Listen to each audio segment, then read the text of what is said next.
We're spending 22 minutes today with Oscar nominee, two-time Emmy winner, Kane. Hi. I'm so excited to have you here. I could talk about your show, Kimmy Schmidt, for 22 minutes. Forget about the rest of your career. Who cares? Let's talk about it. Got, what, 7 Emmy nominations for the first season, right? Yeah. Amazing. And how did you come to be on the show as Lillian the landlord? Well, the first, there was no character of Lillian in the pilot episode, and the first season I was not a regular, although I ended up being in 9 out of 13. Okay.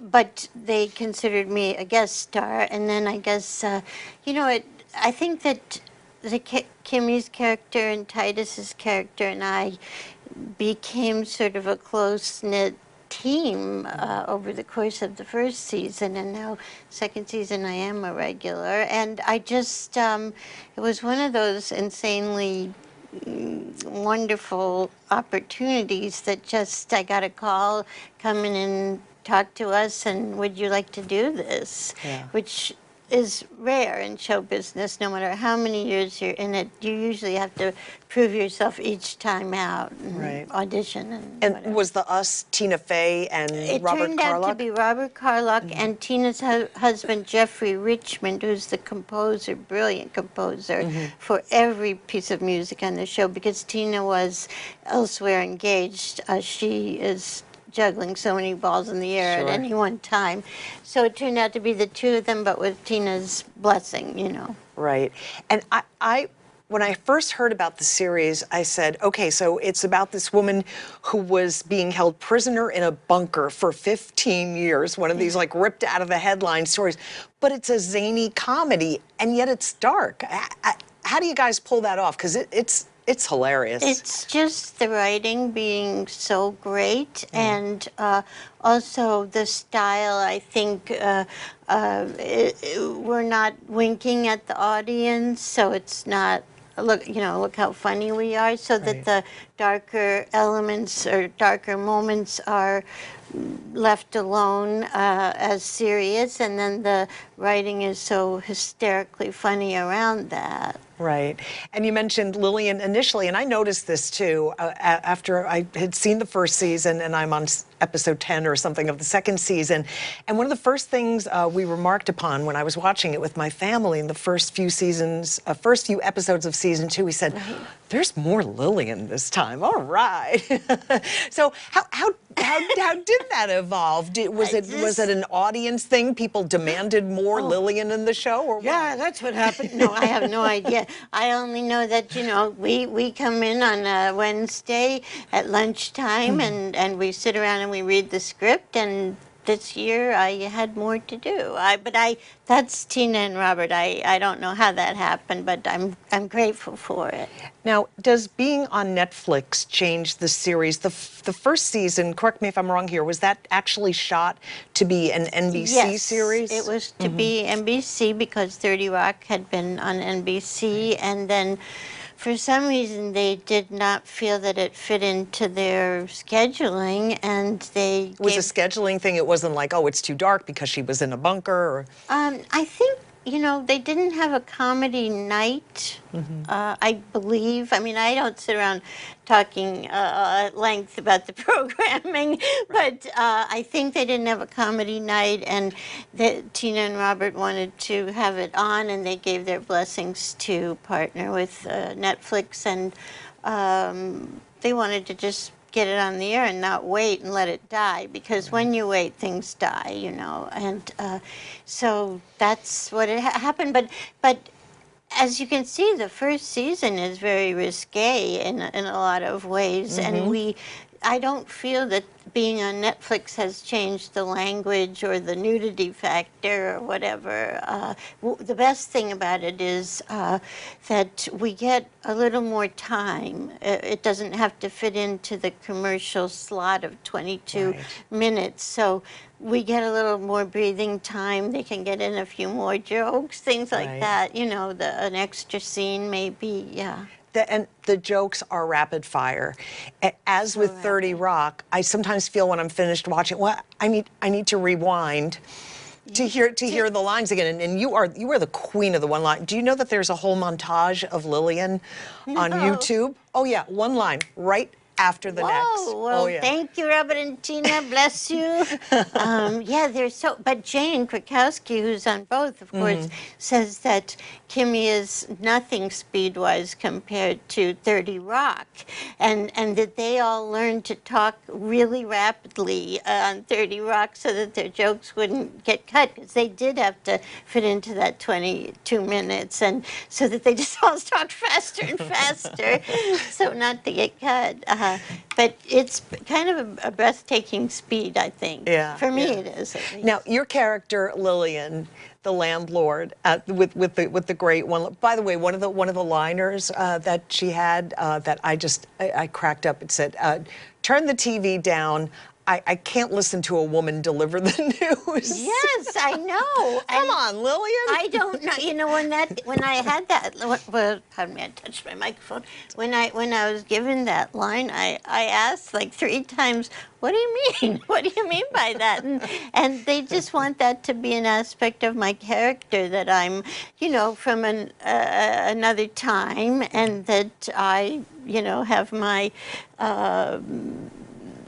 I've taken on some of the male traits in terms of, you know, a woman's place is not on the news. Right. Sorry. That's okay. Don't take it personally. I laughed the loudest when I heard that line. But she's such a great character. You're a New Yorker. Oh, yeah. Yeah. Did you know anybody like Lillian that you draw from when you're playing her? I think I've met lots of people, different aspects of Lillian, lots of people on the street or in the supermarket or being interviewed on the news. Right.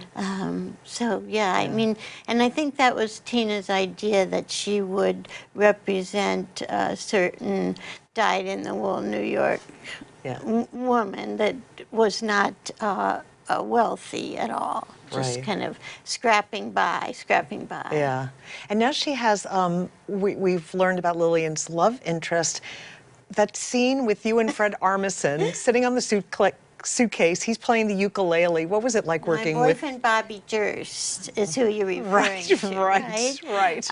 Oh my God, I had so much fun with Fred. He is so brilliant, and he's so serious about what he does, and he's a wonderful musician. So as I made poor Jeffrey Richmond teach me the song like over a 500-day period, and Fred just picks up his ukulele and looks at it once, and he's got it, you know.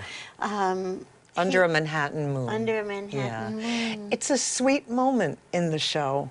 I think it is. I love it. So you have all this like really razor sharp wit, and yet you guys can do that too. Well, they've allowed for that, which I'm so grateful for, because I think you need the emotional moments. You can't just have a diet of pure comedy. I mean, I think you need to be grounded in people's emotional lives, and certainly for Lillian, her boyfriend Bobby Durst, who she's known all her life, is a very important emotional element. And you've also duetted with the great Titus, who's a viral sensation for Pinot Noir, among other things. Yes, well, now he's not just a viral sensation. Now he is actually selling Pinot Noir by the bottle, in case, you know.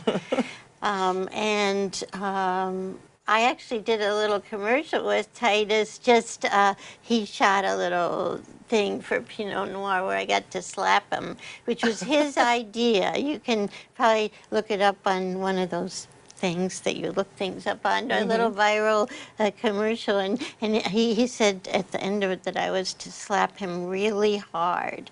And I said, no, Titus, I don't want. And he said, go ahead. So I did, and that's, you'll see the result. That's great. I'm going to have to see that one. I read an interview with you where you said that Titus, his character, of course, the struggling Broadway actor taking all these crazy jobs to scrape by, that he really does represent, you know, we were talking about New Yorkers that you've met. He represents, and you have a great affinity for this, obviously, the struggling Broadway actor. Oh boy. That's him. So Titus's life is more like my life than Lillian's life is, because I've been in the union in Equity and SAG since I was 14 years old, and have continued, as I said, until like 5 minutes ago, continued to audition and prove myself. It's never ending. So yeah, Titus's antics, as they were, are more like what my life has been like. Yeah, and doing various odd jobs to just make a living. And right, and then also getting some terrific plum roles on Broadway too. Wicked, right? Madame Marble. Yes, Madame Marble. Yeah. What's it like to be part of a juggernaut like that? Now everybody is, of course, talking about Hamilton. Yes. But Wicked is still going strong. Yeah. What's it like to be part of that? Well, it's very exciting because people receive that show like a rock concert.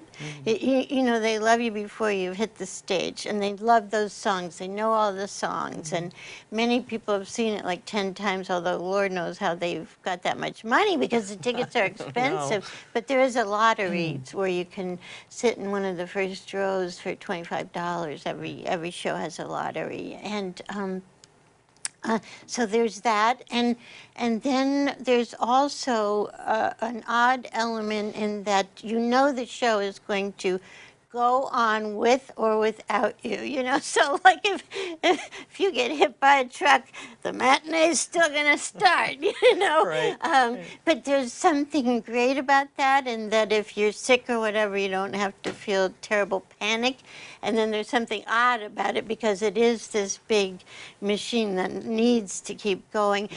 But one wonderful and unique thing about Wicked is, even though it's been running for so long, Joe Mantello, our director, he comes back and back and back and sees all the different companies and gives notes and refreshes it. And the choreographer, the composer, they all come back and back to keep it fresh. See, you doing Kimmy now. You've done Wicked. I'll get to the movie career, which is another 22 minutes right there. But Gotham. Oh, Gotham. So much fun, right? Yeah. So what happens, you know, spoiler alert for anybody, what happens when a character, they decide you're not going to be, Is that what you mean? Yeah, that. What happened? Do you say, oh, no? Well, I did say, oh, no, but so far, even though I'm dead, I'm sorry, but I am, I've come back once, and I'm hoping that, and I've been told I'll be coming back again, so we'll see. Because of the nature of Gotham, they revisit the past and the future, and so I've gotten to live on after my death.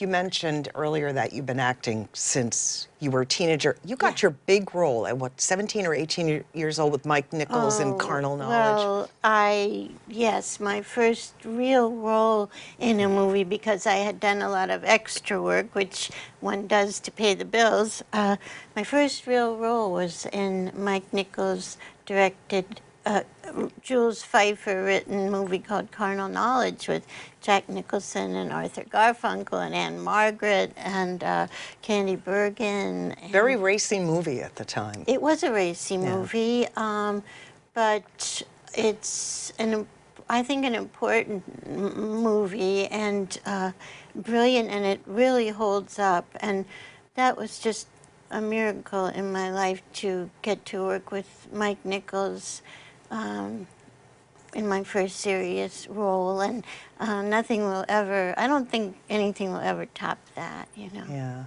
Yeah. Although your Oscar nomination was for Hester Street, 1975, well, that's true. That right? was a much larger role, and also, yes, beautifully written, and a great, great role for me, and Joan Micklin Silver, who wrote it and directed it. It was one of those scripts that when I read it, I really felt like I was watching the movie. That's how well written it was. Right. Yeah. Is it true that Jim Brooks Yeah. saw that and then cast you in Taxi? I believe that that is what happened because I did speak Yiddish in Hester Street, and then Latka, Simka, Latka's wife, girlfriend, spoke that other language, so I guess he thought of me in a European sense after he saw that. That's right. You guys had your own language. We did. Can Well, you it was still Andy's speak it? language. It would take me warming up and getting into it for a while. There were certain words that were real words, like yaktabe. But most of it was just, I said to Andy, well, how do you do it? What is it? And he said, it's just like when you're a little kid and you open your mouth and you speak Russian or you speak Chinese, or, you're just pretending to do it, but you're not judging yourself, so it's just free flowing. So that it was as simple as that for Andy, and then I had to really study his rhythm so that it would sound like we were from the same place. Yeah, the late Andy Kaufman. Yeah. Tough to work with, or did you guys have that instant chemistry click thing? Not tough to work with, different. We were very different because Andy came from the world of stand-up comedy, and I came from theater. And in theater, you rehearse and rehearse and rehearse and rehearse. And with stand-up, he wanted to be let go. He didn't. He believed that rehearsal would dull down what he was doing. So we had to make all kinds of compromises and truces, which we did, in order to be this couple in love. And we talked about it every episode. I wish you would rehearse more. I can't rehearse more. I'm sorry. I know you can't, but I'm sorry. Anyway, we would have this little negotiation before every episode, and then we would go out and be in love, and it worked. And the wedding scene is still a classic. I forget Luke and Laura and all the other TV weddings over the years.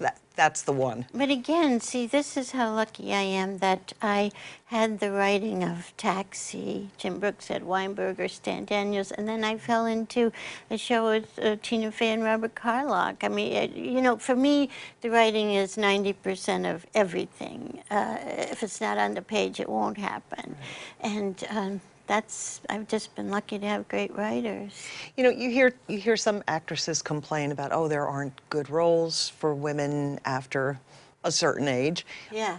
Do you believe that? I mean, I do believe it. You do believe it? I think that's why I'm talking about how lucky I am to have found this at this stage of my life, because when we go up for a play or a movie, there are probably 35 speaking roles for men and 2 for women. It's very unbalanced, and it makes the competition so much harder, and your chances are so reduced. Mm-hmm. So that's why I say I'm so lucky to have this role at this stage of the game for me in my life. Do you think that ratio will ever change, or is it changing? I mean, we were talking off air about this being like the golden age of television. There's just so much product and programming out there. I don't know, you're optimistic? Do you think it'll change? Well, female comedians, the thing that is really changing is that females are writing roles for them, comedic roles for themselves. And at a certain point, maybe it was just Elaine May that was, is a genius and was confident enough to be writing her own material, but now there are so many young female comedic writers, and they're writing their own shows. For instance, I was watching Lady Dynamite the other day, which is so hilarious, and that is a new trend, which is very exciting, I think, and their shows are hits, and so people are realizing, well, maybe I could invest $1 in her show, not just in his show. So I think that's a good thing. Right. Yeah. So what other projects do you have? At the moment, I am highly content with Kimmy Schmidt and Gotham. I hope to get back on stage soon enough, sooner rather than later, but I don't have anything definite at the moment. Is Kimmy, have you already shot season 3, No, or no, it's but just we're you will? coming back to shoot season 3 in October. We would have started earlier, except Ellie Kemper, who plays Kimmy, is having a little baby in August, so we have to wait. Right. Which is very exciting. And the Emmy nominations come out, what, in another month or something? Is that I something you'll think- be wondering about to see Well, how the you show can't, does? you can't help it. If you're, I would, my goodness. If you're in a television show, there's so much hype about the Emmys that you can't help but think, I hope I'm, in there and not in there. It would be Right. preferable to be in there, of course. That's just human nature to want to be one of the chosen ones. Yeah. Well, Carol, I'll be rooting for Kimmy Schmidt. Emmy nominations or no, what a fantastic show. The Unbreakable Kimmy Schmidt. Also look for Carol Kane in Gotham. And it's just been a pleasure talking with you. So Thank you much. so A much. great pleasure. Thank you.